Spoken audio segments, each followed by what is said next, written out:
Pues buenas tardes a todos. En esta ocasión hemos cambiado un poco de día, nos solemos reunir los jueves, pero me alegra ver que son fieles a las sesiones que celebramos en la Fundación Canaria Manuel Velázquez Cabrera. Hoy contamos con Adrián Peñate, doctor en Ingeniería Informática por la Universidad Politécnica de Cataluña. En su haber tiene diferentes publicaciones, ha trabajado en proyectos del Consejo de Investigaciones Científicas, en diferentes programas a nivel internacional, de lo que creo que hoy nos dará algunas pistas. Nos hablará sobre los retos de la inteligencia artificial, principalmente qué es y las implicaciones que conlleva. Creo que es un asunto del que nos debemos familiarizar, puesto que ha llegado para quedarse y cada vez aparece en más ámbitos. Es cierto que presenta una serie de desafíos, tanto a nivel de la legislación que la tiene que regular, de sus propias funciones, de su utilidad, pero yo, arrimándolo un poco el ascua a mi sardina y trayéndolo a un ejemplo histórico, lo que no podemos es ser los ludistas, que eran esos artesanos de la Inglaterra del siglo XIX, que se rebelaban y protestaban contra las máquinas, sino que tenemos que caminar como hacia el futuro, hacia el progreso, y por lo que parece la inteligencia artificial es una cosa con la que debemos convivir y cada día está más presente en nuestra cotidianidad. Así que sin más dilación le doy paso al ponente. Muchas gracias. Muchas gracias. Bueno, antes que nada, darles a todos las gracias por estar aquí. Creo que varios me conocen ya, mi padre del pueblo, y hay gente que ha venido a obligar. Y nada, bueno, me introduzco antes que nada. Mi nombre es Adrián Peñate Sánchez. Mi padre me capa porque quito la ñ, pero es que si no en Inglaterra a veces no se entera. Les voy a contar un poco sobre mí, sobre mi carrera, y después entramos a debate. Bueno, yo hice la carrera de la Universidad de Las Palmas de Gran Canaria. Después, porque estalló la crisis y no había perras, básicamente, conseguí un contrato, no conseguí contrato en Canarias, porque no había dinero, y me ofrecieron un contrato en el Consejo Superior de Investigaciones Científicas en Barcelona. Allí estuve 5 años, desde abril de 2010 hasta noviembre del 15, y en medio hice una estancia de 6 meses en los laboratorios de investigación de Toshiba en Cambridge. Después estuve 3 años en Londres trabajando como investigador postdoctoral en University College, y después estuve 1 año y medio trabajando como investigador en la Universidad de Oxford, hasta que ya al final acabé un poco cansado de estar lejos de casa y acabé volviendo para la Universidad de Las Palmas, y que fue donde acabé encontrando plaza de profesor. Mi campo está a galope entre la robótica, la visión tridimensional y los gráficos por ordenador, y a raíz de 2014 más o menos, 2013, todos en estos campos empezamos a trabajar en inteligencia artificial porque, como ahora les contaré, básicamente cambió todo. Igualmente en la presentación me paran cuando les dé la gana, cualquier cosa que tengan. La idea es tener una charla, hablarla bien, ¿no? Si Dulce se enfada, pues me lo dicen con tiempo, ¿no? Porque si no, pues yo tengo que correr y cuesta arriba, ¿no? Y vale, entonces, vamos a ver 3 cosas. Uno, les voy a dar clases, básicamente. Hoy ya los tengo aquí enganchados, y ayer tuve clase, hoy tengo clase, y si me quedan aquí, después hacemos preguntas. Que es básicamente qué es la inteligencia artificial. Después, lo que vamos a hacer es, para no dar la matraca, básicamente vamos a explicar qué es y qué no es a base de definir los contornos. El contorno es las cosas que se pueden resolver, y cuanto más ejemplos das, entiendes las cosas que puedes hacer. Y vamos a ver varios ejemplos, y ahí es donde me voy a traer más tiempo. Y al final, pues, es donde entramos en la parte que me obliga Felipe, que es la parte de debatir, que si se puede, que si hay una cuestión ética, si no sé cuánto y tal, y yo aquí soy un mandado. Felipe me dice tal, yo voy para adelante, y lo que sea. Lo primero que es la inteligencia artificial. Antes que nada, decir que hablamos de términos como la inteligencia artificial, el Big Data, la ciencia de datos, ¿no?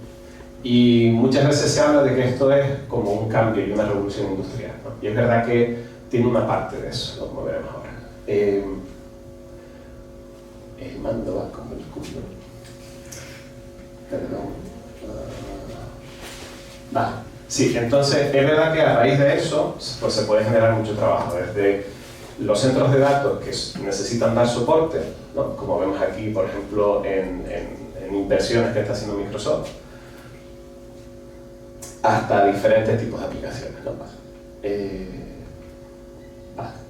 Vale, pues entonces ahora viene la parte donde vamos a hacer clase, como con los alumnos que tengo la carrera. Vale. La inteligencia artificial es a partir de lo que transforma, a nivel de cómo lo hacíamos antes, y ahora es la parte de que les doy la brasa, cualquier cosa tal. ¿Cómo se resolvían los problemas generalmente en ingeniería hasta ahora? Pues teníamos, por ejemplo, en el caso este, que es detección de cara, ¿cómo se resolvía esto de una forma clásica? Pues teníamos una imagen que querías detectar si había una cara o no había una cara. La forma en que esto se resolvía era, hacíamos un proceso en el que extraíamos características de la imagen. Las características a veces eran simplemente los contornos de las caras.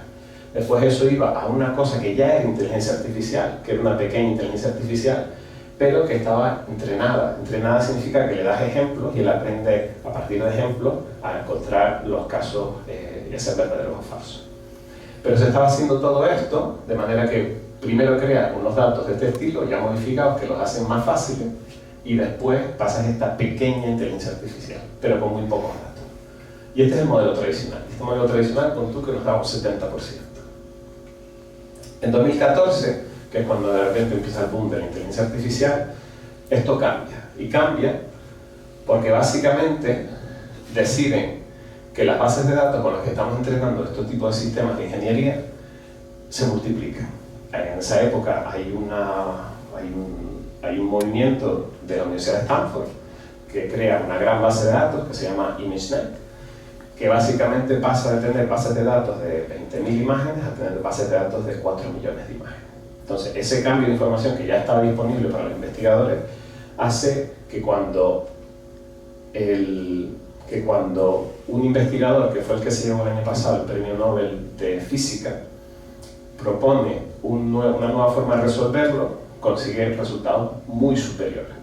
Entonces, ¿en qué consistió? Pues igual que antes teníamos estas pequeñas características que se hacían con métodos matemáticos y después había una pequeña inteligencia artificial, se determina que, y si lo quitamos y hacemos que todo sea una inteligencia artificial, ¿qué pasa? Usaron tecnologías que realmente eran antiguas, que eran de 1989, que son las redes convolucionales, ¿no? A fin de cuentas, cuando hablamos de inteligencia artificial estamos hablando de pequeñas funciones matemáticas que se interconectan entre sí con cosas que se llaman neuronas artificiales. Entonces vieron que con este sistema, en el que me olvido de tener que sacar estas características iniciales y lo paso todo a una sola inteligencia artificial, pero claro, pasándome millones de imágenes, no ya 20.000 imágenes. Pasábamos de un 70% a un 95% de mejora. Eso era un gran cambio. Por ejemplo, yo me acuerdo de estar trabajando en Suiza en 2012, 2013, y me acuerdo que en aquella época la detección de bicicletas en imágenes estaba en torno al 30%. 2014, cuando sale el paper de Hinton y Alex Grzybski, básicamente pasamos de 30% a 60%. Entonces eso significa que se duplica la calidad de los resultados. Y eso lo que hizo fue demostrar que cambiar el paradigma a un modelo que está dirigido a los datos. ¿Qué significa estar dirigido por los datos? Que le doy millones y millones y millones de ejemplos y él aprende a comérselo. Y a partir de eso es capaz de replicar el comportamiento que haría un humano en estos casos. Pues a partir de ahí es donde cambia el paradigma y es a partir de ahí donde empieza a cambiar todo. Vale, esto es lo que les comentaba, que realmente el modelo son pequeñas funciones que van interconectadas entre sí y todo lo que ustedes están viendo que es una inteligencia artificial es esto. Estos son funciones de suma y multiplicación que se comunican entre sí y lo que aprende una inteligencia artificial es el poder de la conexión entre estas neuronas, que es lo mismo que hacía el modelo que tenemos en el cerebro, que vimos con Ramón y Cajal.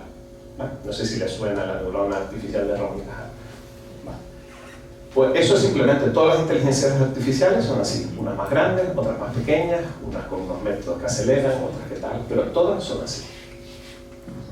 Vale. Esto simplemente a efectos de explicación, pues si hacemos detección de caras, ¿no? Y detectamos si son caras, ¿qué pasa internamente, ¿no? Esto es una representación de, en cada una de estas capas que veíamos previamente de neuronas, cómo va entendiendo la información una inteligencia artificial, ¿no? En las primeras capas conseguimos una respuesta de este estilo, ¿no? Que a veces emula los contornos y las zonas más características, pero según vas pasando hacia adentro, ya se vuelven conceptos más abstractos que el ser humano no es capaz de entender, que tienen un significado para la máquina y para nadie más. Ahí es donde entramos en una de las cuestiones éticas de la inteligencia artificial, que es la interpretabilidad. Interpretar por qué toma según qué decisiones, ¿no? Porque realmente mirando esto, aquí yo puedo entender que quizá detecta que esto es una cara porque estos son los ojos y esta es la boca, pero aquí yo creo que nadie es capaz de entender nada de lo que ha hecho, ¿no? ¿Sí o no? Bien. Vale, vale, entonces, ya les di la tabarra de la clase, ¿no? Más o menos quedó claro el concepto de lo que es una inteligencia artificial. ¿Sí o no? Sí. Ahora hago preguntas, y eso va para examen, Entonces nos queda claro que básicamente lo que está haciendo son grandes bases de datos, que ese es el primer gran cambio que hubo. Después, demostrar que usando tecnologías que ya estaban, que podíamos hacer que todos los sistemas fueran mucho mejor. Y a partir de ahí, cuando ya la gente se ha convencido de que podemos tirar por ahí, pues todos empezamos a trabajar por ahí. Yo, por ejemplo, yo empecé a trabajar en modelos de ingeniería clásica. Yo empiezo mi doctorado en 2010 y lo acabo en 2015, a final de 2015. Entonces a mí me cogió este boom a mitad del doctorado.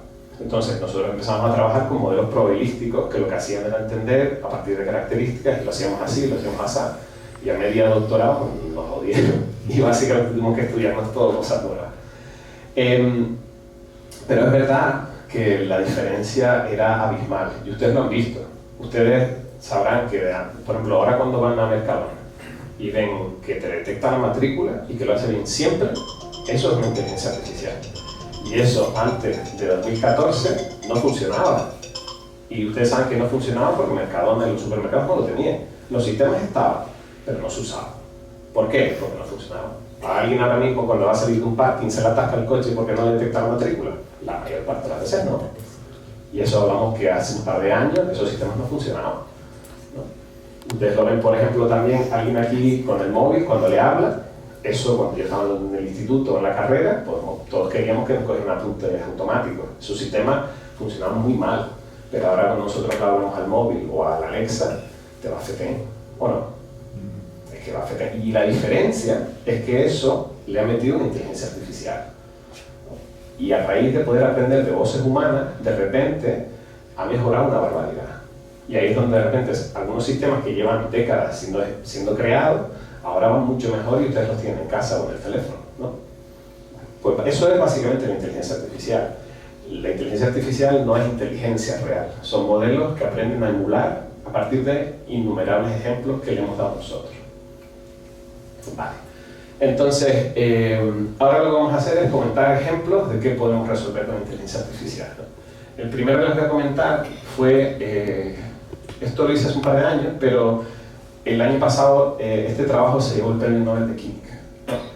Y se llevó el Premio Nobel de Química porque el sistema se llama AlphaFold, que es una inteligencia artificial que aprende a entender la estructura de las proteínas, ¿vale? Y eso tiene muy importantes implicaciones. ¿Por qué? Vale, ahora aquí otra vez volvemos a dar clases, sacamos los apuntes. ¿Ya? Básicamente, la estructura de las proteínas define la función. Básicamente, una proteína son una concatenación de aminoácidos, que eso da absolutamente igual, pero los pones de una manera y los colocas, como ves aquí en estas espirales, dándoles vueltas, y la estructura que tiene define qué puede hacer ese químico. ¿Eso qué implica? Implica, por ejemplo, que puedes sacar una vacuna. Implica, por ejemplo, que puedes sacar una proteína que es capaz de degradar el plástico. Entonces, el número de aplicaciones que pueden salir a raíz de eso es muy importante. Si somos capaces de entender la estructura de una proteína, somos capaces de generar una herramienta, una potencia que va a hacer que los biólogos, que los químicos y que los farmacéuticos puedan trabajar a una velocidad diferente. Los fármacos podrían ir a una velocidad muy diferente. Cuanto más rápido evoluciona, mayor es la posibilidad. Y es eso lo que está haciendo la inteligencia artificial en estos casos. Darle una herramienta a los científicos. Vale. Entonces, ahora que entendemos más o menos para qué sirve esto del desdoblamiento de las proteínas, les cuento la historia, porque básicamente hay un concurso anual de todos los investigadores que trabajan en esto, que se llama CASP. Básicamente se hace cada 2 años, y estos eran los resultados que estaban dando, ¿no? Pues hasta aquí no sabía usar inteligencia artificial. Y el máximo que daba, 0 significa que no has dado ni una, y 100 es que has hecho todo perfecto. Aquí estaban en torno al 40%. Y estamos hablando que el conseguir entender la estructura de una proteína, de aquí para atrás, una sola proteína podía conllevar ganar un premio Nobel, ¿no? Hay gente que ha ganado el premio Nobel entendiendo la estructura de una sola proteína. Y CASP lo que es una colección de múltiples proteínas y es a ver quién lo puede hacer mejor. Entonces, en 2018, esta empresa, que es DeepMind, que es uno de los laboratorios de investigación que están en Londres, plantearon un sistema que usaba inteligencia artificial para entender la estructura de las proteínas. Y es un poco la misma tendencia que vimos. Pasamos de un 40% a un 60%. Es una mejora muy, muy grande. Pero es que 2 años más tarde, la mejora que consiguió la inteligencia artificial fue pasar de un 60% a casi un 90%. Fíjate que la mejor solución que encontraba un humano estaba en 40% y la que hace la última inteligencia artificial, y esto ya desde hace varios años, estaba en un 90%, cerca del 90%. Cuando nos acercamos al 90% se puede empezar a considerar que el problema está casi resuelto. Cuando está casi resuelto ya se convierte en una herramienta para que use un farmacéutico. Un farmacéutico que trabaja en un laboratorio de desarrollo de medicamentos. Un biólogo que trabaja desarrollando nuevas técnicas. Entonces, con esto lo que consigues es que ellos puedan hacer prototipos de proteínas que hagan cosas a una velocidad infinitamente superior. Entonces, la velocidad a la que los medicamentos se pueden desarrollar bueno, tiene unas posibilidades enormes. Y por eso el año pasado los creadores ganaron el premio, siendo ellos informáticos e investigadores de inteligencia artificial, ganaron el premio Nobel de Química. Vale, pues este es un ejemplo que me parecía muy interesante, porque además la historia viene a explicar un poco lo que ha pasado con la inteligencia artificial, que realmente no es esto que nosotros creemos, tipo Terminator, que son sistemas que piensan, sino que son sistemas que son capaces de agregar datos de una manera que nosotros no somos capaces, pero no son sistemas inteligentes, en mi opinión, y ahora lo debatiremos. Vale, otro ejemplo que a este le sonará bastante, sobre todo a los que estudian, o a la gente que desea autodidacta, que es por ejemplo el caso del ChatGPT. GPT-3 no es más que el motor que está por detrás del ChatGPT. Yo creo que en la mayor parte de los casos hemos visto lo bien que va, lo bien que redacta, lo bien que escribe, ¿no? Esto simplemente es un ejemplo en el que le digo al ChatGPT, creo que la primera frase o la primera palabra, y a partir de la primera palabra le pidió que escribiera una novela. Entonces él solo escribe una novela, ¿no? Y la verdad que lo hace bastante bien. Después había casos de conversación, ¿no? Esto es, bueno, en el que tú puedes hablar con él, ¿no? Y ahora esto lo hice hace un par de años, pero ahora yo creo que la mayor parte de la gente ya más o menos ha visto ChatGPT. Por aquí, usuarios de ChatGPT, ¿cuántos tenemos?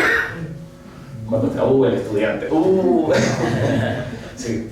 Entonces, para los que no lo hayan usado, les recomiendo que lo usen para verlo, no porque les haga falta, sino por curiosidad.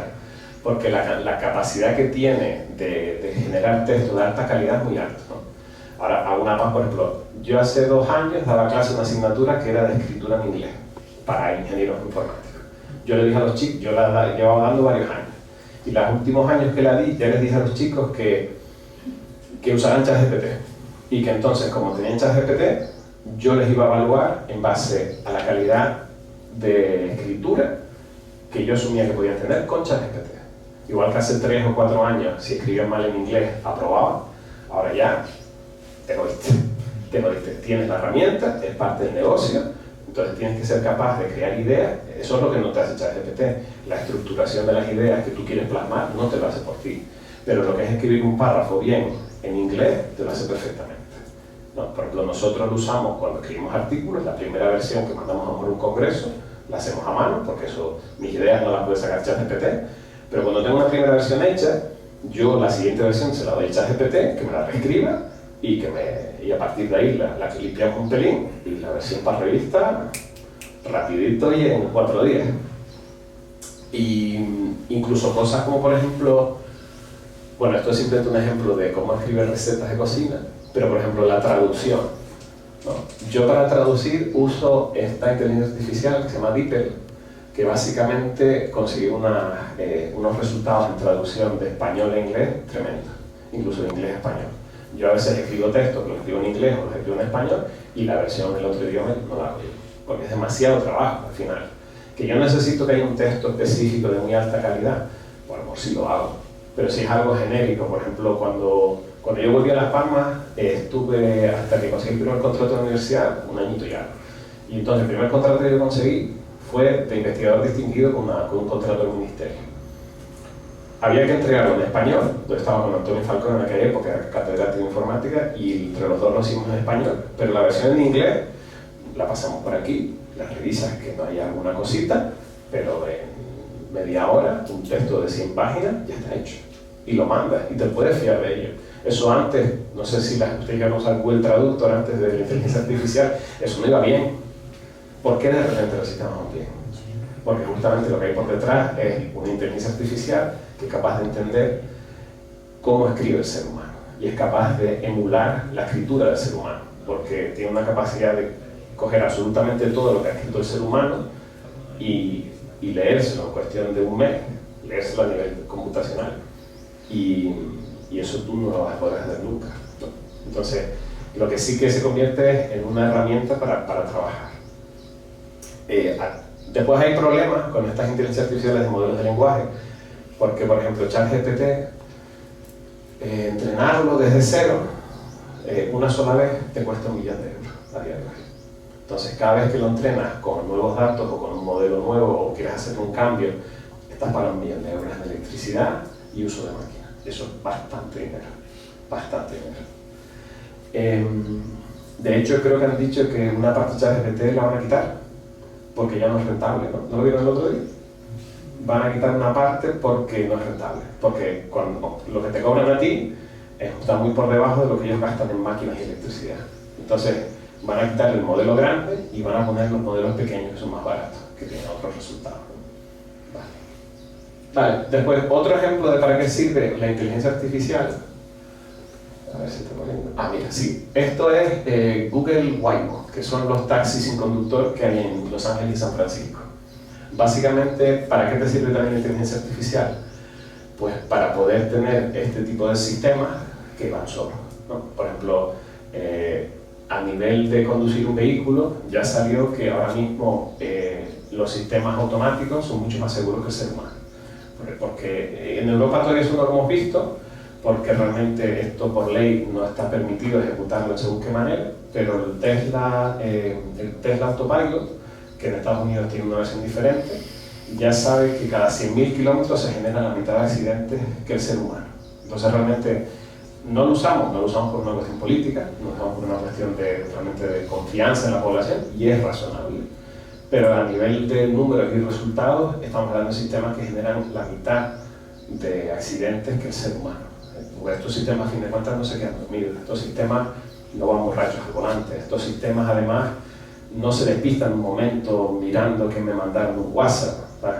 Entonces, y aparte tienen la capacidad de poder hacer un análisis, en algunos casos, más elaborado del ser humano, porque es capaz de entender, como tiene más sensores. Bueno, es verdad que aquí esto no está en las mismas condiciones que un ser humano. El Google Waymo lo que tiene es una serie de láseres en todo el coche, y entonces es capaz de entender al milímetro la distancia con todo. Y entonces justamente, y esto también se facilita a partir de diferentes aplicaciones de inteligencia artificial, ¿no?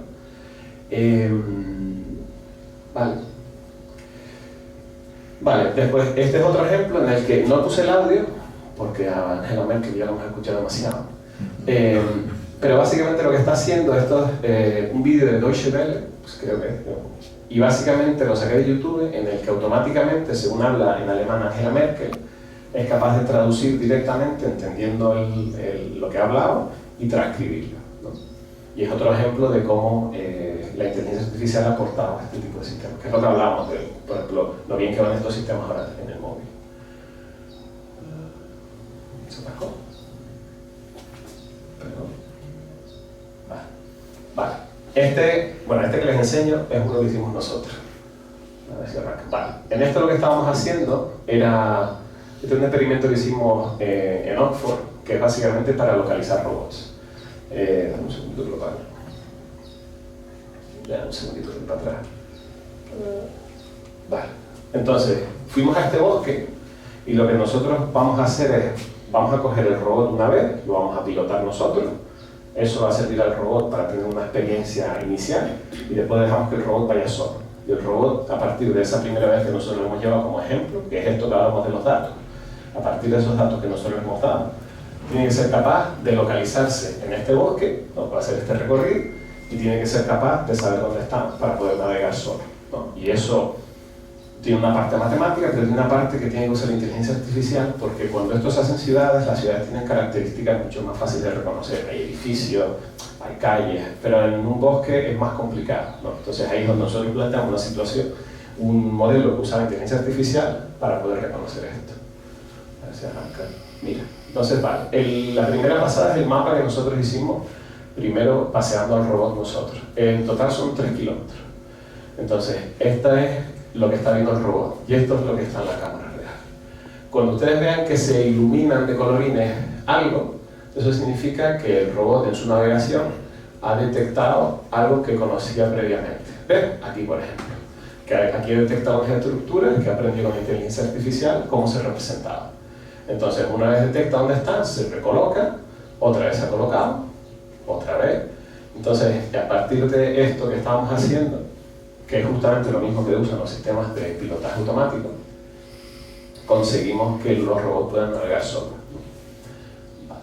Y bueno, simplemente ahí. Vale. ¿Para qué más sirve? Pues por ejemplo, para videojuegos nos permite reducir el coste de algunas aplicaciones. Es verdad que hay una parte de la inteligencia artificial que nos cuesta una barbaridad y hay que plantearse realmente si es la mejor solución gastar millones y millones de euros, que eso es contaminación. Y eso tiene un problema muy, muy grave, que es el gran problema de la inteligencia artificial, la contaminación. Porque entrenar un chat GPT que te cuesta 1 millón de euros implica unas toneladas de CO2 bastante considerables. Y ahí es donde quizá, que es quizá la parte que menos se habla, es quizá donde realmente está el problema.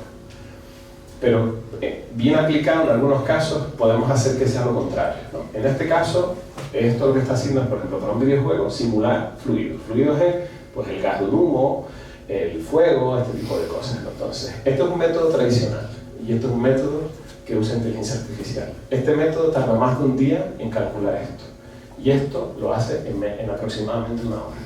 Eso implica que obviamente está usando mucha menos computación para hacerlo. ¿Vale? Y aquí ven, por ejemplo, los diferentes resultados que tiene. Esto es emulando para diferentes tipos de funcionamiento, ¿no? Por ejemplo, el tipo de gas. Pero ven, por ejemplo, que los resultados son muy similares usando pues, una fracción de la cantidad de cómputo. ¿Vale? Vale, otro ejemplo, por ejemplo, ¿para qué sirve la inteligencia artificial? Para entender escenas. Esto es usando una inteligencia artificial de Facebook, de Meta, que se llama Segment Anything, que se llama SAM. Lo que va a hacer es, a partir de una imagen, la que sea, que no ha visto nunca, va a plantearse, va a plantearse una serie de puntos iniciales y a partir de esos puntos iniciales correr una inteligencia artificial que te permite entender lo que está haciendo, lo que hay en la imagen, lo que hay en la escena. Esto, por ejemplo, es la puerta a poder hacer robots inteligentes en el futuro, ¿no? Robots que realmente sean capaces de entender lo que está pasando. Aquí fíjate que entiende muy bien lo que es el mar, de lo que es la arena, lo que son las toallas, de lo que son la gente que está en la playa, las montañas, las nubes, ¿no? Y justamente esto es otra de las patas que tiene la inteligencia artificial, ¿no? Que después es verdad que esto nos podrá posibilitar que haya interacción en robots con unas inteligencias artificiales que pueden interactuar con humanos, aunque eso todavía está lejos. Vale. Después, algo que quizá les suene, que son la parte de generación de imágenes, ¿no? Que creo que sí que les suena, que a veces usando, creo que más ahora el modelo Sora ya está integrado dentro de ChatGPT y entonces tú le puedes pedir que te genere una imagen, ¿no? Este es un caso más antiguo que se llama Midjourney, que aquí le pedí que me generara imágenes de científicos, pero usando Sora le pedí que me generara una imagenística bonita. Vale. Y fíjense la calidad que tiene. Esto es un modelo que salió hace 1 año y medio más o menos, pero que se ha hecho público para uso general para unos pocos meses o semanas. ¿Vale? Aquí hay otro ejemplo de Tiscamanita. Y bueno, la calidad de la imagen la verdad que es bastante buena. Otra cosa es que después nos vamos a parar con detalle, y van a haber preguntas para ver exactamente si sí o si no, si lo consigue todo como quiera, ¿no? Vale. Vale, después otro ejemplo que voy a mostrar es cómo poder modificar imágenes a partir de texto. En este caso usamos una cosa que se llama Instruct Pix to Pix. Estos son los resultados que hice yo, que es básicamente coger el David de Miguel Ángel y es transformarlo a que parezca que esté hecho de madera, ¿no? A transformarlo a que parezca que está gordo, que es lo que pone aquí arriba más o menos. A que se convierta en un hombre negro, etc. Vale. Ahora que vemos más o menos lo que puede hacer una inteligencia artificial, es donde paramos, y esa es una parte que le gusta hacer, que es entender hasta qué punto sí, hasta qué punto no, qué problemas puede haber, ¿no? Que es donde un poco abrimos el debate también para que participemos todos. Vale. Entonces, ¿puede con todo una inteligencia artificial? Como hemos visto aquí para atrás, a mi juicio una inteligencia artificial no es más que una cosa que a partir de los datos aprende a jugar a ser un humano, pero no piensa, a mi juicio. Obviamente esto es una cuestión de opiniones y de interpretación. Vale, entonces en este caso, este es un experimento que hice yo, que es usando la imagen que teníamos antes, yo usé una inteligencia artificial que lo que hace, se llama Clip, que básicamente genera a partir de una imagen un texto que describe la imagen. Eso es la primera inteligencia artificial que usé, que es esta de aquí. Y la segunda es una inteligencia artificial que a partir de un texto crea música nueva, ¿vale? Que se llama OpenAI Musical Adaptation. Un segundito, a ver si puedo. Vale. Entonces, lo que hizo la inteligencia artificial fue crear esta música desde cero. La cuestión es realmente ver si esta música se puede considerar algo original o es un refrito más de lo que nos han inventado mil veces, ¿no? Es una cuestión que quizá tengamos que hablar ahora, debatir, pero si te das cuenta, ¿esto es música original? Pues no es parte. Vale. Realmente ha sido capaz de, a partir de una imagen, generar un texto que la describe y a partir de ahí generar una música que es completamente nueva. Obviamente, si escuchan esa música, ven que es muy repetitiva y que realmente lo que está aprendiendo es hacer un refrito de cosas que aprendí en Internet, perdón, a partir de lo que ha hecho el ser humano. Porque al final, ¿cómo entrenas esta inteligencia artificial? Pues le pasas millones y millones y millones de canciones y él aprende cómo encajar sonidos de una manera que al ser humano le parecen correctos. Entonces, lo que hace es emular al ser humano generando sonidos. Pero ¿sabe la intención que hay detrás de esa música? No. ¿Sabe generar algo que no esté en el conjunto de datos que tú le hayas pasado? Realmente no. Porque él es a partir de unos sonidos que tú le dices que están bien y unos sonidos que tú le dices que están mal, que es básicamente lo que no les has pasado, intenta repetir los que están bien y descartar los que están mal, que son los que tú no les has dado. Después hay otro caso en el que, no sé si han visto los vídeos de este robot. ¿Sí lo han visto? Vale. Pues este robot tiene cero inteligencia artificial. Cero. Esto es Atlas, que es un robot de Boston Dynamics, y es pura mecánica.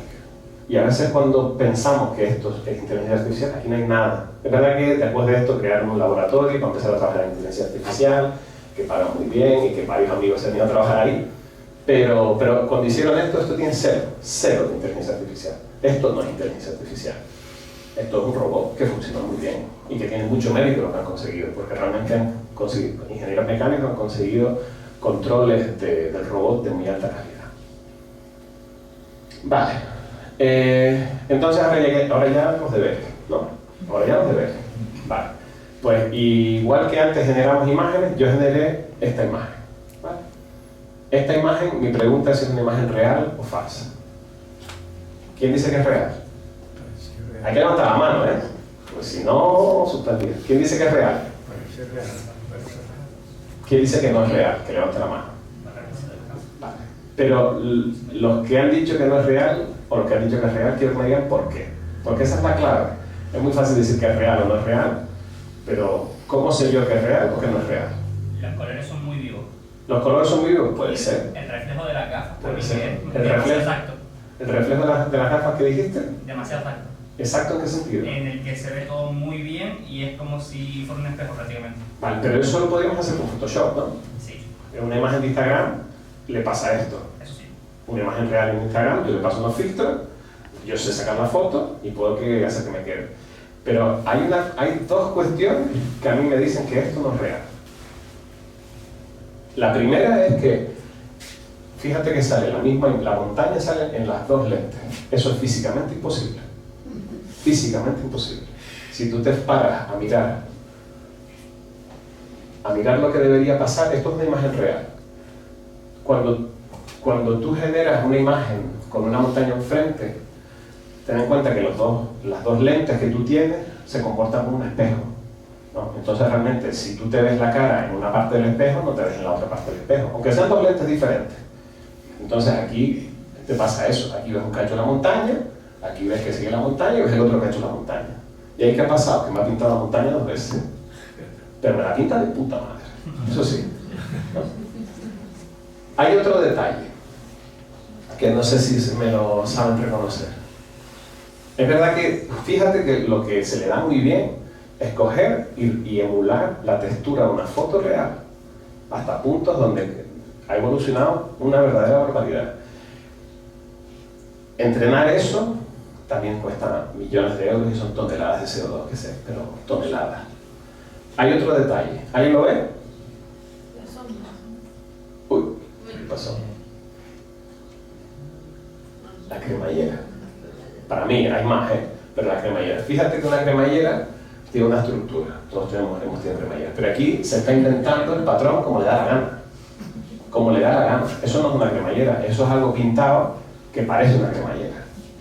Entonces, esto quizá está más cerca del arte abstracto que del arte real en algunos aspectos. Porque no está pintando cosas reales. En cierta manera es el realismo que veíamos con, ahora la voy a cagar, no sé si es Monet o Manet, pero el realismo en la pintura, pero es pintura en cierta manera, ¿no? Es verdad que es de muy alta calidad y existen maneras de condicionarlo para que se parezca mucho a la realidad. Por ejemplo, las imágenes que vemos generadas online, muchas de ellas llevan procesos de inteligencia artificial más edición posterior, donde muchas veces lo que se hace es, mira, esta parte me la has hecho bien, me la dejas congelada, esta parte está mal, me la regenera, ¿no? Entonces usa cosas de inpainting para poder corregir esto. Va. Entonces, el detalle que les quería comentar antes. Fíjate que yo le pedí antes que me generara una imagen de Tiscamanita. Pero Tiscamanita es una ciudad real, bueno, un pueblo real. Es un concepto real. Si yo te pido imágenes de Madrid, te pido imágenes de Madrid, no de cómo tú te imaginas a Madrid. ¿Y qué es lo que me ha generado? Me ha generado eso. Eso es pintar lo que le ha dado la gana. Lo que le ha dado la gana. Porque la iglesia de Tiscamanita, hasta donde yo sé, no tiene esa arquitectura. Gastaron en los bloques. Parece Betancuria, parece Betancuria. Pero fíjate que eso es justamente lo que consiguen las inteligencias artificiales. Agregar millones y millones de datos para que hacer cosas que parecen reales. Pero no tienen ningún concepto de que lo que genere sea realmente real, ¿no? ¿Dime? Y no se guían de una imagen real que pueda haber en internet, ¿no? Sino eso realmente se ha entrenado. Esto se entrena con decenas y no centenares de millones de imágenes sacadas de internet. Pero no buscan Tiscamanita. Claro, es que esa es otra cosa, porque realmente si tú hubieras puesto en esa muestra de datos ejemplos de Tiscamanita, te daría Tiscamanita. Claro, es que esa es la cuestión. Ahí, claro, que no está pensando. Otra cosa es que tengas maneras de agregar. Si hay suficientes ejemplos de Madrid, pues ahora es capaz de generar cosas que tienen similitud a Madrid. Fíjate que además, otro detalle, fíjate el molino. El molino, que yo sepa, no es el mismo pueblo tampoco, ¿no? ¿Qué pasa además aquí? Que no me lo está pintando. ¿Qué pasa en las aspas de aquí? Parece un pueblo de Castilla-La Mancha, ¿no? Porque al final lo que está pintando es lo que le da la gana. Que es verdad que lo consigue pintar muy bien, pero fíjate que si nos vamos, si nos vamos a la misma situación, este me costó encontrar. Esto es de Google Maps, es el cartel de entrada. Pero claro, no es lo mismo, ¿no? Si nos vamos al cartel de entrada, no es el mismo pueblo. Y Tiscamanita es un concepto real. Entonces aquí es donde realmente, ¿qué está haciendo la inteligencia artificial? Y es una gran herramienta, pero ¿para qué me sirve la inteligencia artificial, por ejemplo? Me sirve para engañar a gente que no sabe diferenciar o que no se preocupa en diferenciar. Me sirve para generar diseño a bajo coste. Me sirve, por ejemplo, para generar cosas en un videojuego donde me da igual que las cosas sean reales. Pues para dibujar un libro, pues para tener un fondo de pantalla, para ese tipo de cosas sí me sirve. Me sirve para generar cosas en entornos, en cierta manera, donde la realidad no es una necesidad, ¿no?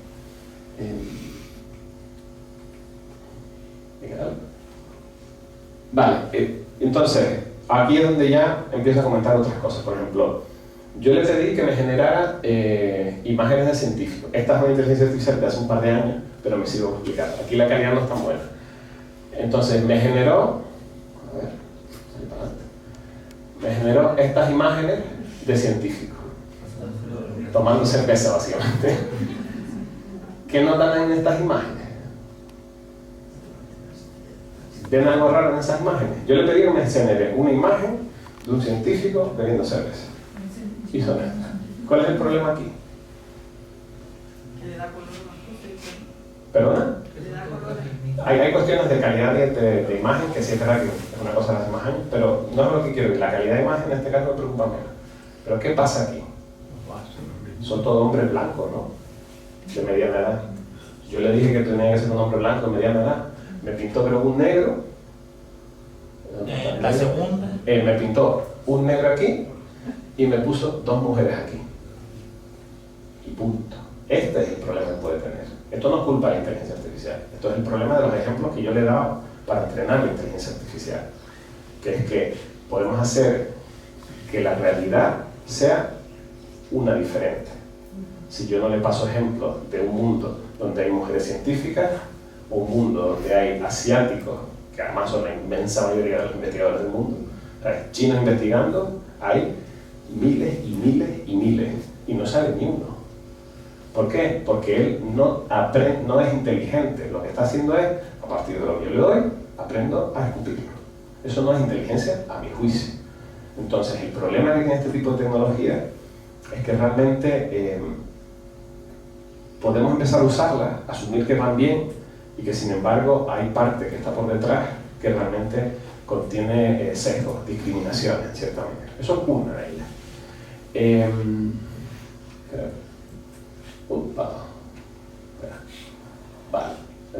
Vale. Entonces,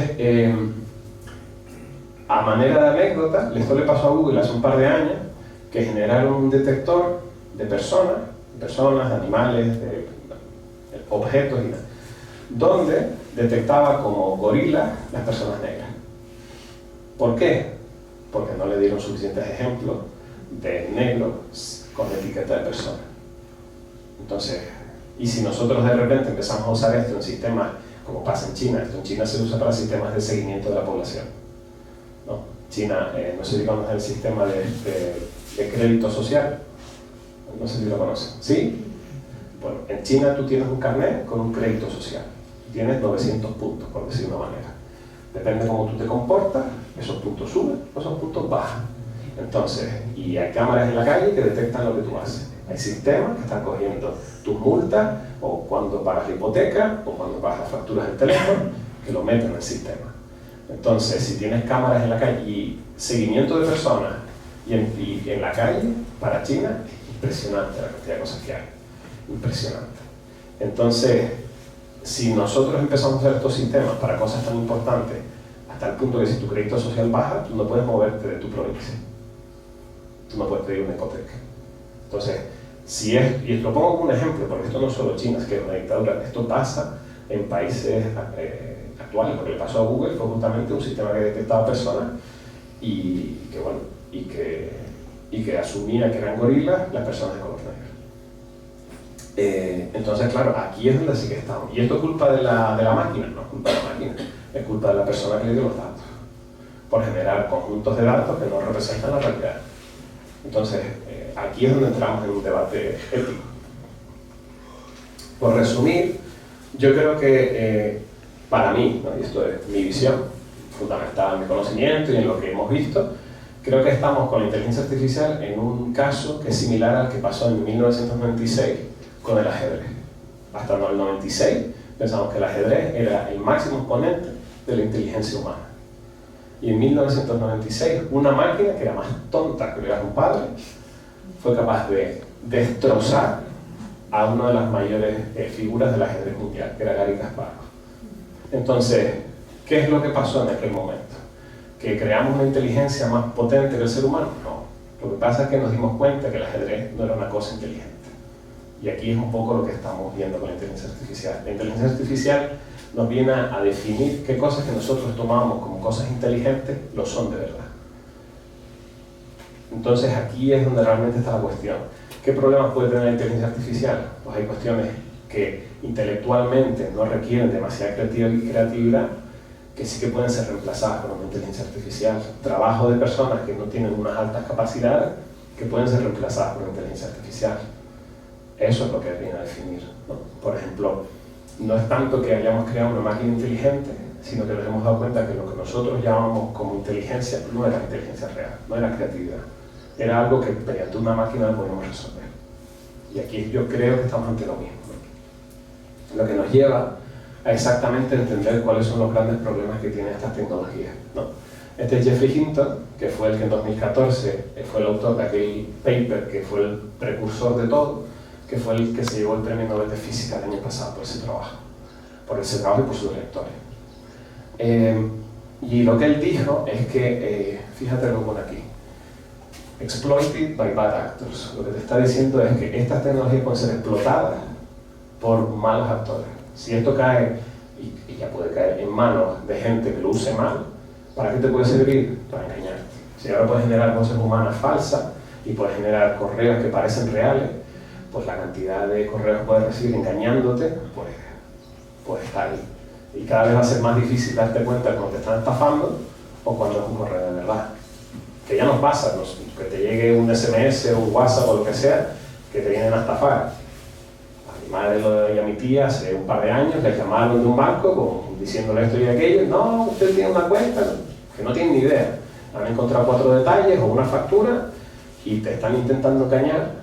No porque ellos puedan hackearte, no te pueden hackear, pero si tú a raíz de eso te entras miedo y haces cosas, o les das una contraseña, o les das un dato tuyo, entonces sí que te pueden entrar a robar. Y ahí es donde realmente podemos entrar en los peligros que puede tener, que cada vez es más difícil y requiere una mayor capacidad de discernimiento, de separar lo real de lo que no es real, ¿no? Pues, pero, bueno, ya está.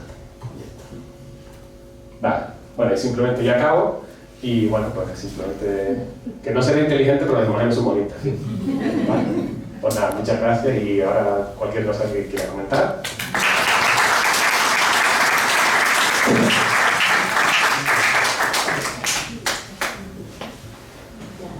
Pues, bueno, comenzamos el turno de debate, de preguntas, que yo creo que es un tema bastante interesante y que todos podemos aportar algo, así que damos comienzo.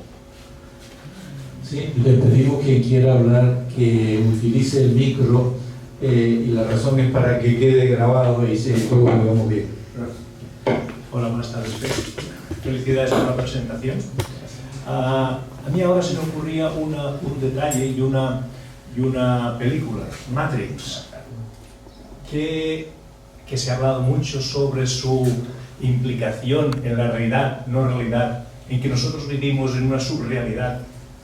¿Qué opinas tú de este concepto? No te entiendo del todo, me parece. Bueno, explícamelo más fino.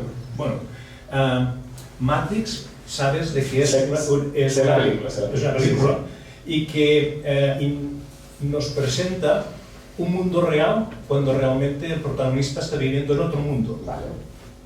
Esto es no inteligencia artificial, sino quiere decir, esto es la base del engaño que nos están presentando con la inteligencia artificial. ¿Te refieres a la subversión del concepto de realidad o no realidad? Sí. Vale. En ese caso, sí es verdad que se puede cumplir. Es verdad que no es como Matrix en el sentido que no estamos transportando todo a un mundo virtual en el que no somos capaces de separar nada que sea real de lo que no es real, pero es verdad que en algunas partes sí que puede pasar, ¿no? Que puede, por ejemplo, ahora puedes generar imágenes falsas de gente que tú conoces haciendo cosas. Sí. De hecho, mira, hay una tecnología que tú puedes hacer a día de hoy, que es coger un modelo grande de imágenes, y tú puedes cogerla, tú puedes generar un dataset, un conjunto de 300 imágenes tuyas, Y tú puedes entrenar una cosa que se llama un LoRa, que es una adaptación a un contexto específico. Entonces, ¿cómo hacemos eso? Tú coges la gran inteligencia artificial que ya la entrenó otra gente, tú metes tus 300 imágenes, tienes que saber un poco cómo hacerlo, y encajas, que es como si fuera como un pegote que le metes. Entonces, y entrena durante un cierto número de ciclos, ¿no? Ya no te hace falta la gran cantidad de cómputo que te hacía falta antes, pero sí que eres capaz, por ejemplo, de generar imágenes específicas sobre ti. A lo mejor en tu caso lo haces para ti, no pasa nada, lo has hecho para ti.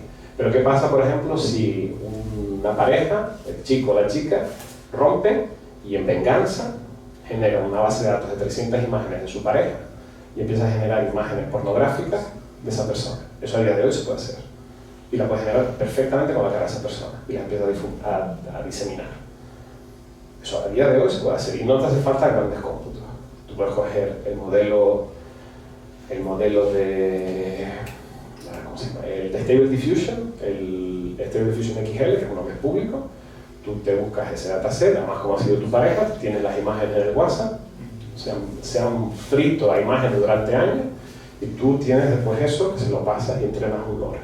Pues ya tienes un sistema que es capaz de generar a esa persona donde está haciendo lo que tú le digas. Y cuando tú empiezas a meterte en estos contextos, puedes ponerla en las situaciones más humillantes que quieras. Entonces, ahí es donde entonces la cosa se subvierte, porque tú puedes hacer algo muy exagerado que claramente es falso, pero tú puedes hacer cosas más sutiles, donde la duda entre lo real y lo que no es real puede ser más duro. ¿No? Por ejemplo, una foto en ropa interior. Bueno, eso es más difícil de discernir. Por ejemplo, una foto en la que tú estás en pelotas en mitad de Triana, eso es más fácil de hacer cuenta que no es real, ¿no? Pero una foto en la que tú estás en un baño y estás en ropa interior, eso es quizás más difícil, porque además tú puedes dedicar mucho tiempo y hacer Photoshop para que quede lo más real posible.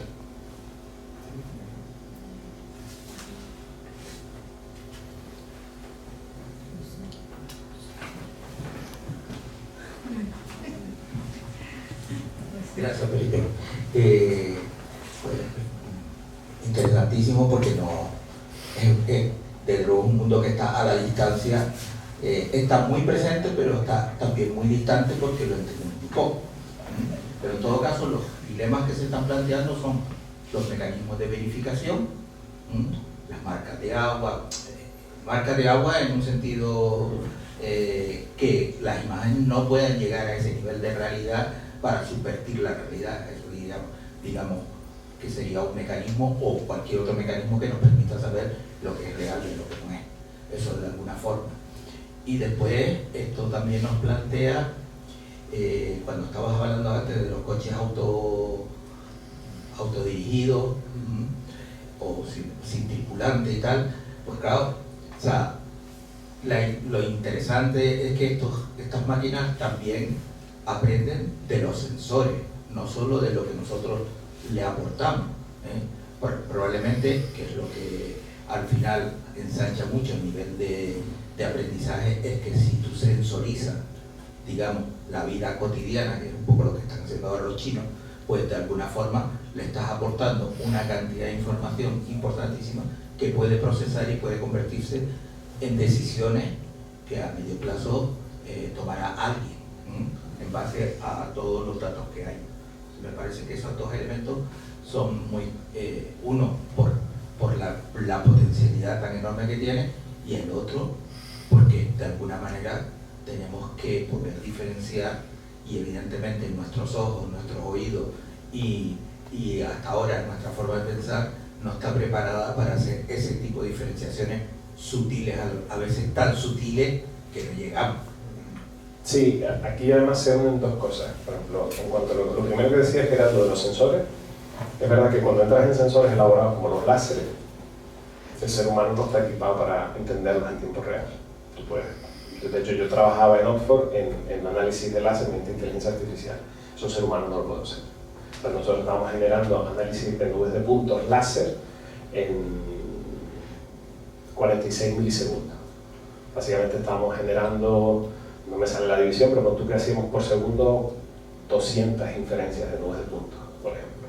Eso un humano no lo puede hacer. Y lo hacíamos con un perro robot que era pequeñito, no con grandes cómputos. Y es verdad que después ahí tiene una capacidad, es verdad que en ese tipo de cosas de análisis de sensor, es verdad que la realidad es que yo creo que hay que como población decidir lo que quieres hacer, pero yo creo que a día de hoy, por ejemplo, ese tipo de trabajos de llevar un vehículo pues cada vez tienen menos cabida, porque realmente incluso cuestiones de... Pues, a veces nos da miedo dejarlo en manos de una máquina, pero a veces es que la máquina es más segura que el humano. Otra cosa es que nosotros nos atrevamos. Entonces, ¿qué es lo que se ha visto con los coches, ¿no? Por ejemplo, ¿por qué si el conductor automático en un coche es más seguro no es lo que tenemos todos y evitamos que mueran miles de personas al año? Porque, bueno, hay una cuestión política, una cuestión de miedo que tenemos, ¿no? Pero eso, bueno, hay que ver la decisión que queremos tomar, que al final cuando somos nosotros los que decidimos si entra o no entra. Y lo segundo que me comentaba era, repíteme un poco. La verificación, sí, el perfecto, mecanismo sí. La verificación. por el cual puedas diferenciar los Entonces, elementos. en la verificación, aquí es donde entra quizá uno de los riesgos más grandes que tenemos con la inteligencia artificial, que es que a día de hoy tú puedes entrenar una inteligencia artificial por tu cuenta. Una de las grandes, las herramientas como ChatGPT, tú no puedes hacerlo. Tú no tienes 1 millón de euros en tu casa dando vueltas por una esquina para poder entrenarlo. Ni tienes el conocimiento para entrenarlo, porque al fin de cuentas te hace falta no solo el 1 millón de euros en electricidad, sino después los 30 millones de euros en sueldos de gente de alto prestigio, ¿no? Entonces, lo que pasa es que eso queda en manos de grandes empresas. Entonces, ahora mismo que tengan esas capacidades, tenemos OpenAI, que es propiedad de Microsoft, ChatGPT es propiedad de Microsoft, en parte. Tenemos Meta, que es Facebook, tenemos Amazon y tenemos Google. DeepMind es propiedad de Google, al final todo cae dentro de 3 o 4 familias. Yo he visto como a lo largo de los años, para las grandes universidades, lo pongo un ejemplo, en Oxford, por ejemplo, que encontrar profesores de muy alta calidad en nuestro campo era muy difícil. La calidad del profesorado que entraba ahora en la Universidad de Oxford era muy inferior a la que era hace 10 años. ¿Por qué? Porque se van a trabajar con un sueldo muy superior a estas empresas. Incluso mucha gente entra hasta un tiempo y se va. Por ejemplo, el que era mi director de tesis, ahora es director de un laboratorio de Amazon en Barcelona. Y ha pasado de cobrar 70.000 euros a cobrar 250.000 euros. ¿No? Y son sueldos que no son tan altos, porque ese mismo sueldos en Estados Unidos son casi 1 millón de euros al año. Entonces, si todo el talento se va a estas grandes empresas, si todas las capacidades se van a estas empresas, porque realmente, y ninguna de ellas, por ejemplo, es europea. Entonces, aunque están trabajando en Europa, no es propiedad de países de la Unión Europea. Entonces, realmente, ¿quién va a tomar las decisiones de lo que se puede y lo que no se puede hacer? Entonces, básicamente vamos a estar en manos de 4 multinacionales que van a decidir lo que se hace y lo que no se hace. Y ellos van a poner las reglas del juego. Porque por unas cuestiones de monopolio, mira, por ejemplo, la Unión Europea hace un par de meses dijo que iba a hacer una inversión de 65.000 millones de euros en inteligencia artificial en Europa, pero va a dar igual. Porque cuando no tienes la infraestructura que es capaz de asumir ese dinero para hacer cosas con ella, va a dar igual. ¿De qué me sirven 65.000 euros si no tengo grandes empresas a las que les puedo echar esa gasolina? De nada, de nada. Y entonces, y a según qué niveles de financiación, por ejemplo, en diciembre fuimos a un simposio en Barcelona y estábamos con el que había sido mi director de tesis y uno de los chicos había hecho el doctorado con él, que ahora es director de un equipo de Meta en Zurich. Y él está desarrollando la generación de vídeos de Facebook, ¿no? Entonces, y nos comentaba, hay cosas que... Pero claro, nos comentaba una anécdota, que es que uno de los vicepresidentes científicos de Meta se había gastado 1.000 millones de euros y no había conseguido ningún resultado. Y eso es parte del negocio, gastarte 1.000 millones de euros y que no salga nada. Y esto es con los mejores investigadores del mundo, con la mejor infraestructura del mundo. Todo esto del metaverso que estaban haciendo, pues era el que estaba encargado de hacer eso. Y no consiguieron que saliera nada de ahí. Y se gastaron 1.000 millones de euros. Gente que sí que tiene la capacidad de gastar ese dinero. Entonces, ¿qué vamos a hacer con ese dinero en Europa? Nada, porque no tenemos la infraestructura. Hay grandes laboratorios en Europa, sí, pero son propiedad de grandes empresas. Y la tecnología y las patentes se van todas a Estados Unidos. Entonces, nos vamos a quedar en las manos de que 3 o 4 personas nos digan lo que sí hacemos y lo que no hacemos. Por ejemplo, la identificación de imágenes. ¿Podríamos tener sistemas que identifican imágenes? Sí. Podríamos meter unos códigos ocultos que no lo ve el ser humano, que te permitiera identificarlo. Y tener unas marcas de agua que no son como las que vemos en las imágenes, sino que van metidas por debajo. Y que toda imagen generada con estas inteligencias artificiales la generara así. Pero eso a día de hoy no existe. No hay ningún incentivo dentro de estas 4 grandes empresas para generar una manera de separar lo real de lo irreal, porque les da igual. Entonces realmente, ¿qué hacemos al respecto? Pues habrá que ver. Sí, bueno, ahí te quedan los mecanismos regulatorios para poder ejercer la función o para Sí. tenerla. Sí, el poder al fin de cuentas con el pueblo, que no lo ejerce. Claro, o sea, la regulación está para eso, porque como acabas de decir tú, técnicas hay. Sí, el problema de eso es que a veces nosotros tenemos el poder en el pueblo, pero al final realmente a veces pensamos muy en local, cuando realmente lo local no da solución a la gran parte de las cosas que nos pasan. Porque realmente si no tenemos grandes infraestructuras intranacionales o supranacionales, al final no podremos hacer nada de forma efectiva. De forma realista, ¿qué vamos a hacer? No vamos a hacer nada. Si la Unión Europea no entra de oficio, como es la única que realmente nos ha protegido en estos casos, nadie va a hacer nada. Cuando hemos tenido la nueva ley de protección de datos, es gracias a que la Unión Europea estuvo ahí peleándolo y definiendo esos criterios para el resto. La ley que van a hacer, la regulación de inteligencia artificial que está sacando la Unión Europea, en un mercado tan grande condiciona lo que se hace a nivel mundial, ¿sabes? Pero fíjate que sin embargo tenemos a gente que reniega de la Unión Europea, gente que ni siquiera la Unión Europea limitadita que tenemos ahora les gusta, cuando realmente yo creo que habría que ampliarla. Porque No, bueno, quítalo si quieres, no. Sí, sí. Vale. Sí, entonces realmente te pasa eso, que al final, bueno, dependerá de nosotros, y seremos todos los fuertes o débiles que nosotros queramos serlo. Pero bueno, Sí, es verdad que también la otra opción es mandarlas a freír puñetas, no usar los sistemas. para que entendamos lo que pasa es que tenemos que entender que la regulación es necesaria. Sí. Porque nos están vendiendo ahora otra moto distinta, que es que no avanzaremos si hay regulación. Ya. Porque la ciencia tiene que tener libertad absoluta para poder hacer.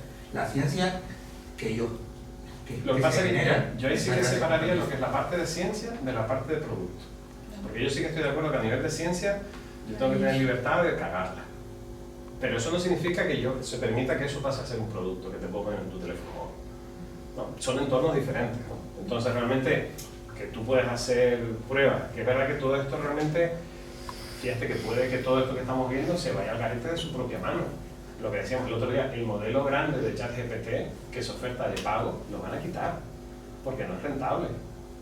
Porque no es rentable, y lo que van a hacer es entrenar pequeños modelos que son mucho más baratos de ejecutar, que no dan los mismos resultados, pero que van a ir muy bien. Nosotros no nos vamos a dar cuenta, pero esos modelos no van a ser los mismos. Porque realmente a día de hoy no se ha encontrado una forma de darle utilidad. Habrá otros campos donde sí, por ejemplo, el campo que son los campos a veces más invisibles. El campo, por ejemplo, que vimos aquel del desdoblamiento de proteínas, lo que puede conseguir ahí la inteligencia artificial es radicalmente cambiante para la realidad humana, para el descubrimiento de medicamentos, para encontrar posibles soluciones al cambio climático. Si encontramos una manera de degradar mediante proteínas los plásticos, nos quitamos un gran problema de encima. Si encontramos maneras de poder generar bacterias hechas de manera ingenieril que permiten un procesamiento más eficiente de los gases de efecto invernadero, pues podríamos hacer este tipo de cosas. Podríamos entrar incluso en tecnologías de terraformación, en tecnologías que nos permiten cambiar el propio planeta, que todavía no hemos entrado, ¿no? Entonces sí que se abren otras ventanas, ¿no?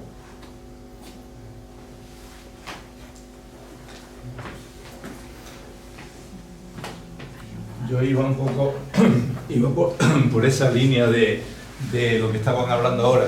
Yo entendí en tu conferencia, Adrián, por cierto que hay que felicitarte aquí en Tiscamanita, para ser de origen aquí, a raíz en este pueblo, ¿no? Sí, ahí está el digo que tú, la cosa no está en la máquina, sino en los actores, ¿no? En los que dominan la máquina, ¿no?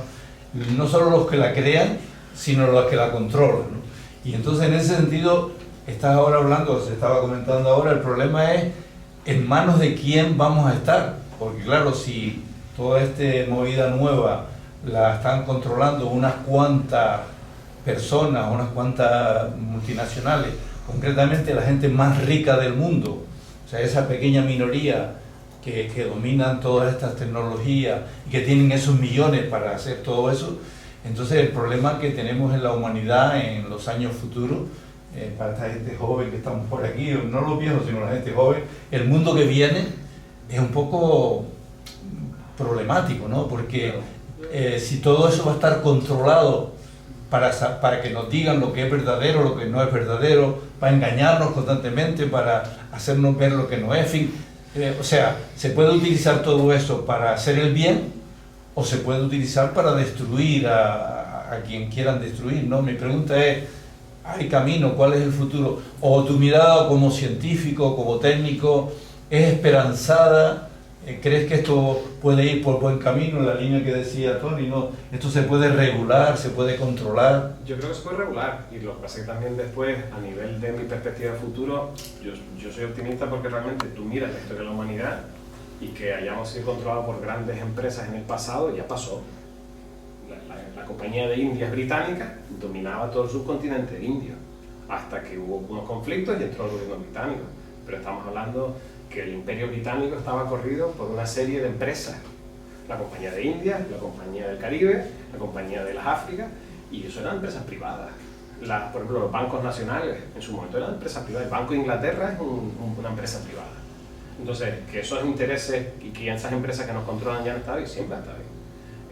A día de hoy, por ejemplo, vivimos una época de la mayor paz que hemos tenido. Lo que pasa es que a veces no nos da la impresión porque lo vemos en pequeñas variaciones y no en perspectivas más largas. Y también es posible que todo esto se vaya al garete, que ChatGPT no le importa a nadie, que otro par de años se vaya a freír espárragos. Esa también es una opción.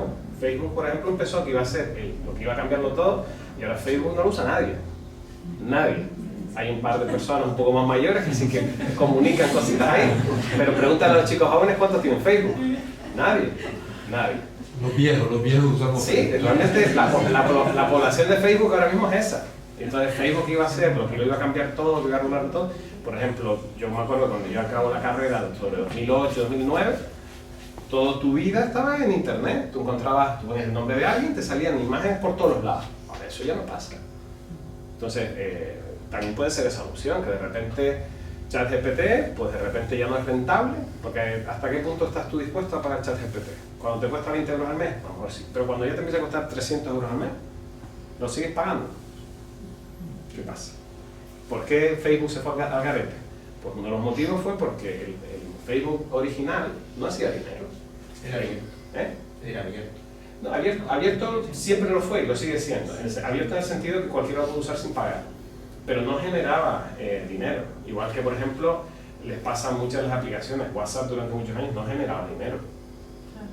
Y no sé si genera dinero ahora. Muchísimo, por los metadatos. Sí, pero claro, sacando datos. Pero claro, entonces realmente, y la gente lo usa porque es gratis. ¿Qué pasa si entra una ley europea que no te lo permite? O te cambia una regulación, pues se te va el negocio. Facebook, por ejemplo, Facebook le está pasando eso. Facebook es una empresa que compró WhatsApp e Instagram, y gracias a que compró esas dos empresas todavía existe a día de hoy. Es verdad que después han hecho unas inversiones muy fuertes en I+D, en laboratorios de investigación, y les pagan a sus científicos grandes cantidades, y cuando digo que tienen centenares y centenares de científicos en plantillas, que tienen centenares y centenares de científicos en plantillas, que las universidades europeas, por ejemplo, no encuentran investigadores o gente para contratar en sus proyectos. Cuando antes nos dábamos de hostias para conseguir un contrato, ahora a veces se presentan 0 personas. Entonces, por ejemplo, en el Consejo Superior de Investigaciones Científicas, el otro día, una plaza que salió, se presentaron 2 personas. Una era una candidata buena, pero que estaba trabajando en Adobe, y el otro era un tío recién salido del doctorado.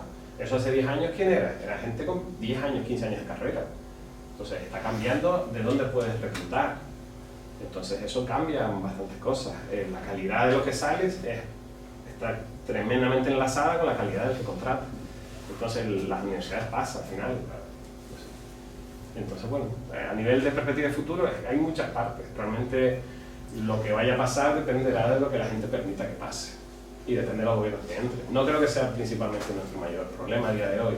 Realmente creo que tenemos problemas más graves a nivel de que queremos ser como ciudad, cómo nos relacionamos los unos con los otros, y que muchas veces si resolvemos esa parte de cómo interactuamos, quizás lo demás es más fácil, ¿no? Por ejemplo, lo hablaba con Felipe Navarrete, quizás el principal problema que yo veo a nivel social en las sociedades occidentales es el aislamiento que tienen los individuos, ¿no?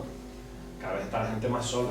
Y a mí una cosa que me llamó mucho la atención es que yo venía de haber hecho mucho en mi carrera profesional y irme fuera. Y al irme fuera, pues, perdí amigos, perdía contactos y tenías que empezar desde cero. Entonces, pues claro, gente como yo son los que están más solos. Pero cuando veo datos estadísticos de que realmente cuanto mayor es el nivel de estudio, es justamente inverso, que justamente la gente con menor nivel de estudios y de nivel de índice socioeconómico son justamente los que están más solos, ahí me preocupé. Si yo soy de los que está bien, ya me jodiste. Ya me jodiste. ¿Sabes? Porque yo al final, ¿qué hago? Me voy, yo hago la carrera aquí, tengo un montón de amigos, pero estoy muy bien, y me voy a hacer puta madre, pues me voy a Barcelona y estoy más solo que la una. Me tocaron, yo soy de Madrid, me tocaron los años de la independencia allí, los años de Mourinho, ¡pah! ¡Pah! Y nada más llegar, además, gané una porra de que la selección española ganara el mundial, ¡pah! ¿Sabes? Y me llevé 350 euros de la gente de allí. Les piqué en el bolsillo y les piqué en la selección. Pues claro, y después me voy a Inglaterra, estoy 6 meses en Cambridge y hago amigos allí, pero a los 6 meses desaparecen. Y después me voy a Barcelona y tengo que empezar otra vez desde cero y hago amistades en Londres y digo, gente como yo está sola todo el día. Y mis amigos que en aquella época se fueron de España para trabajar en el extranjero y tener mejores trabajos por la crisis, yo pensaba que estamos en la misma y todos comentamos las mismas historias. Me he mudado para acá y la verdad es que la gente del trabajo no hace relación y estoy súper solo. A veces tenías tu pareja y te hacía compañía, pero claro, si esos son los que estamos mejor, pues claro, el nivel de aislamiento que tienes en la sociedad es preocupante. Pero si eso lo arreglas, después quizás puedes hablar de cómo hacer cosas con la inteligencia artificial. Pero es que forma parte del problema. Sí, más que por la inteligencia artificial, por las redes Por sociales. las redes sociales, sí, Y por cómo nosotros lo hemos asumido. Claro, Sí, claro, es que, que forma parte del problema todo el aislamiento no, sino que nuestros ojos son dinero y lo que quieren es que estemos nada más que... Sí, eso es verdad que esos algoritmos, además, ese algoritmo que te engancha, eso se creó a propio intento en 2000... Esto que te pasa, que tú te pones delante del móvil y te engancha, eso se creó a propio intento alrededor de 2010-2011.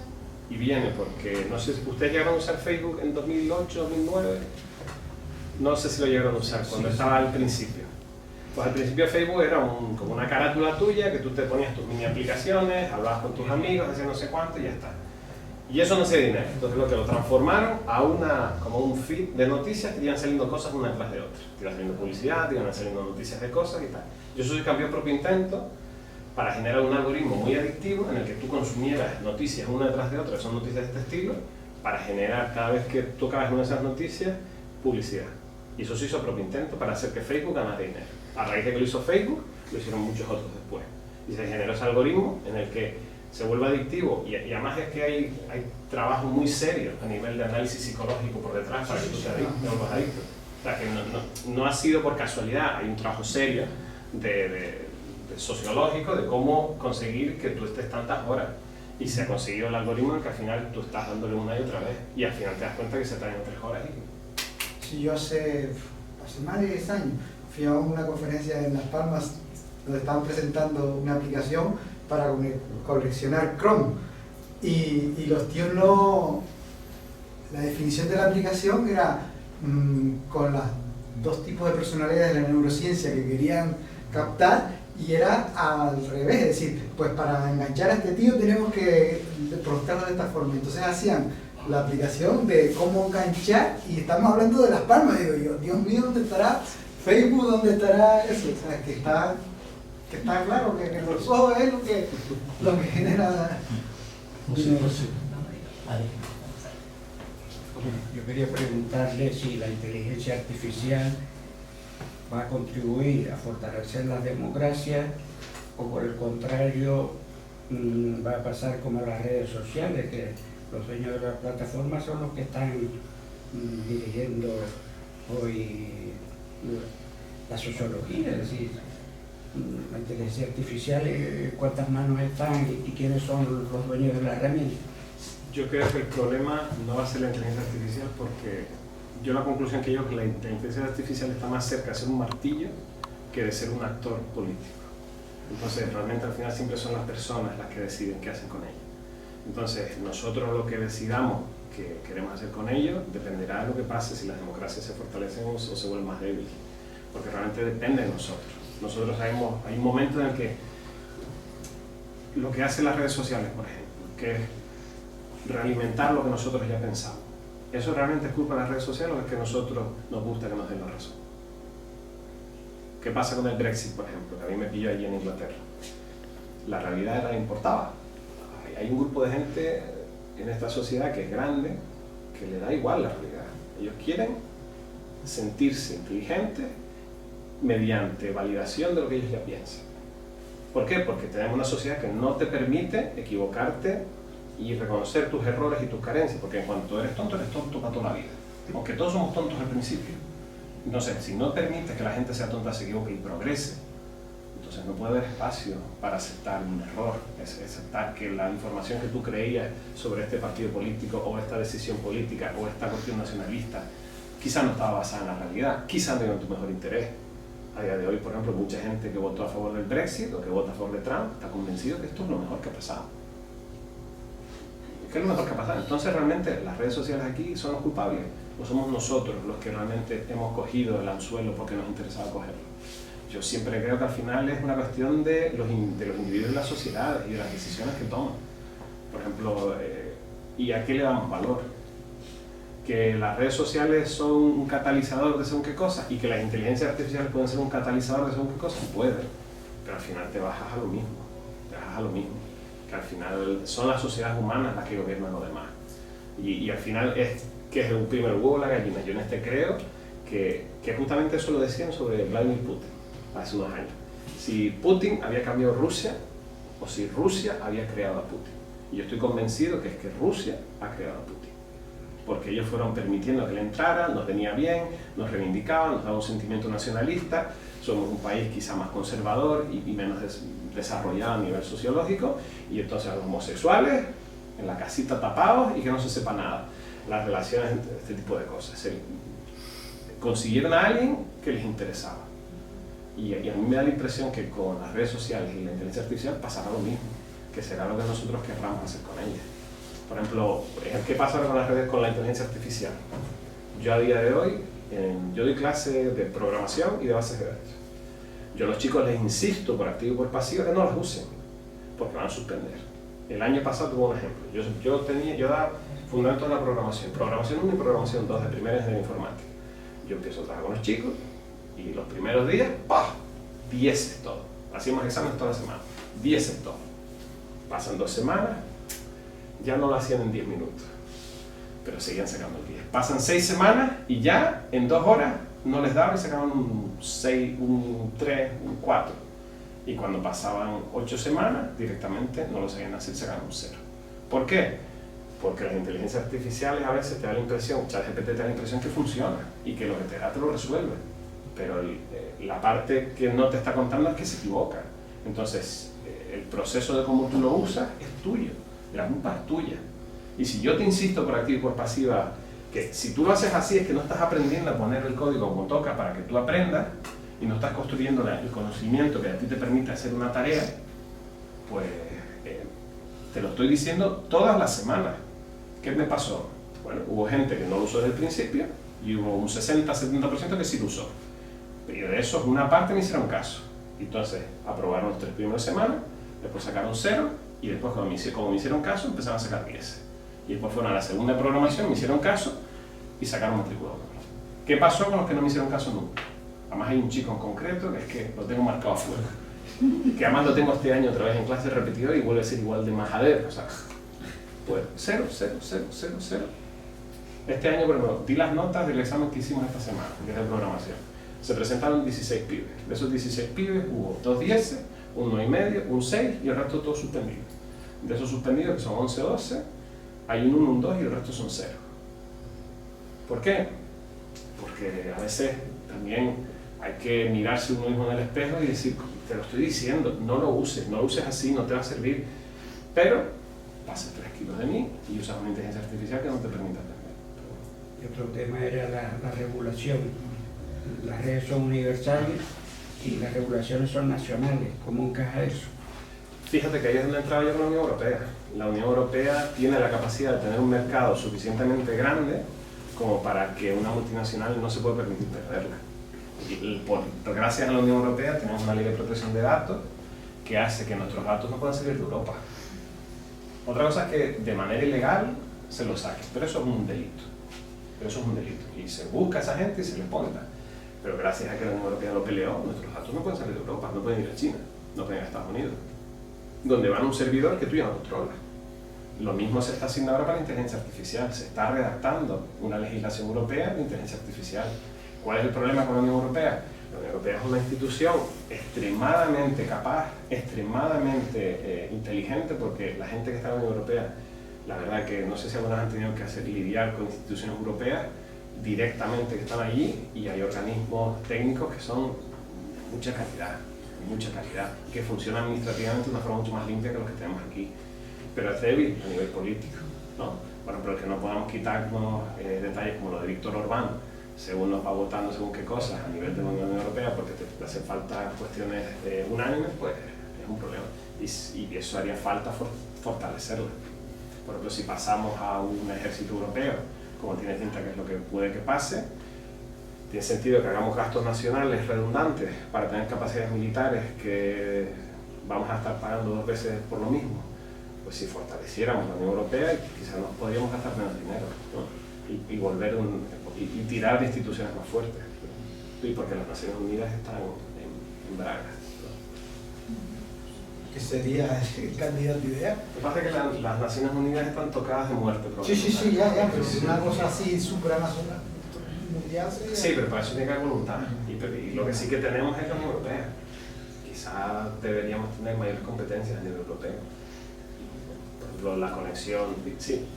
Sí, saliendo un poco del tema más político, pero más también en la parte más científica.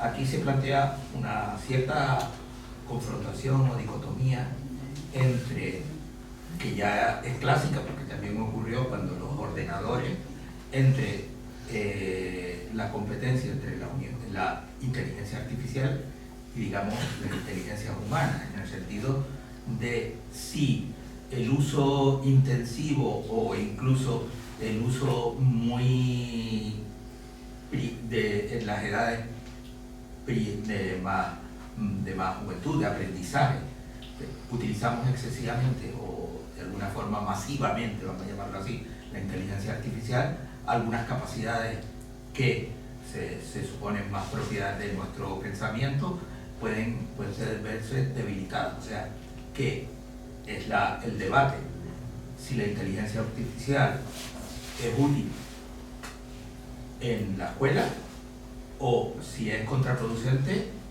de la misma manera.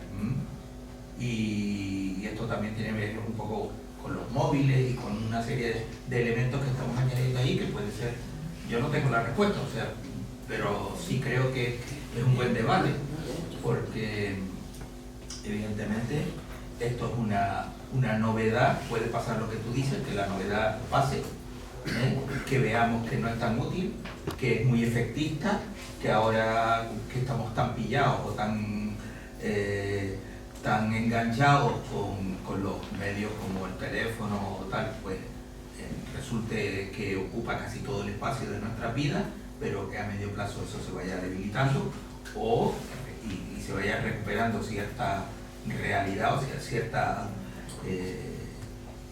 capacidad de interacción humana y tal, porque eso también esto es como pendular, ¿no? Entonces eso también se reevalúa al cabo del tiempo, o no, o realmente va a afectarnos a nuestras capacidades, sobre todo estoy hablando de la enseñanza y de la infancia o de la juventud, son momentos, teóricamente el conocimiento viene por la experiencia, y si las experiencias no son reales, o sea, si no tienen ese potencial de fijar lo que llamamos inteligencia artificial, emocional, pues no quedan fijas en nuestra memoria y terminamos perdiéndola. No sé, Sí. una disquisición Yo ahí, por que ejemplo, está en la educación ahora, en estos momentos. Yo creo que sí que hay que porque lo que sí que tiene de ventaja la inteligencia artificial es que define las cosas que eran una inutilidad. Te comento un caso. Yo daba clases de docencia en inglés, como para ingenieros y tal. Entonces al final tenía sentido que los chicos se pegaran escribiendo una memoria días y días y días. ¿Para qué? Si hay un sistema que lo es capaz de hacer por ti, las ideas las tienes que construir tú. el mensaje lo tienes que construir tú, pero la narración a nivel de párrafo, realmente si tienes una herramienta que tú haces por ti, ¿para qué lo vas a hacer tú? Porque yo cuando me pide la universidad, hazme un informe de que hiciste en los últimos 6 meses, que mira tú, clic, redáctame 3 párrafos, toma. Y si no me responden diciendo que eso no está de todo bien escrito, significa que era inútil. Entonces, es lo que le comentaba, hay un montón de cosas inútiles de burocracia que yo soy capaz de quitarme tirando el ChatGPT. Lo pongo, tal. Entonces, eso es lo que sí, es verdad lo que dices tú, cómo educar con ChatGPT, por ejemplo, o con inteligencias artificiales, sí que es un reto.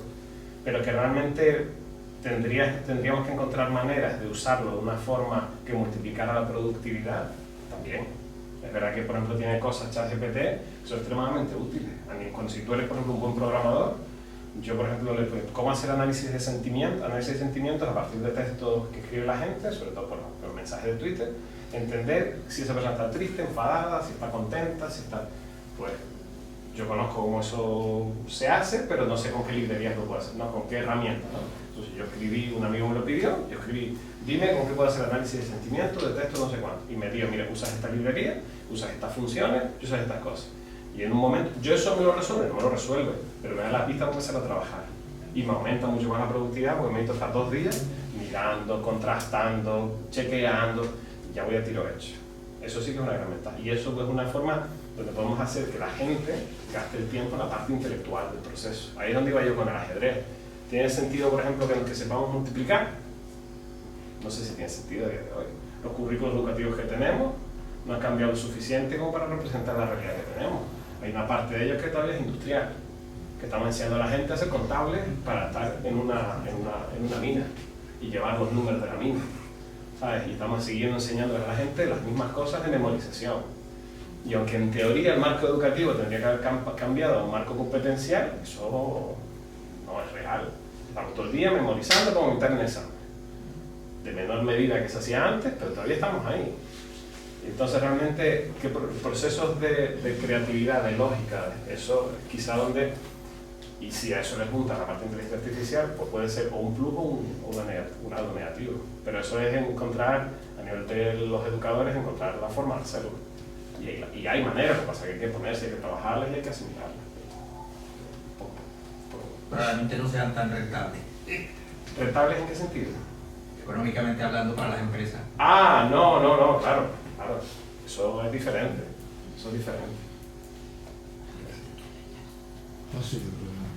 Pues yo creo que ha estado bastante interesante la ponencia y bastante interesante las cuestiones que se han abordado seguidamente. La verdad que muchas gracias y yo creo que lo negociaremos entre Felipe y yo, pero en una próxima ocasión para que nos vuelva a visitar y contar estos avances que vemos que son bastante frecuentes. Te trinca una vez y ya no te soltamos. No, yo creo que el público también lo agradecerá. Pues muchísimas gracias. Nos damos cita. Se ha suspendido la siguiente convocatoria, que era para el 22 de mayo, y espero que nos volvamos a ver el 12 de junio con Elena Solís, que nos hablará sobre algo que aquí en la isla nos ha tocado bastante de cerca, que es sobre la extracción de las tierras raras. El 12 de junio nos vemos, así que muchísimas gracias.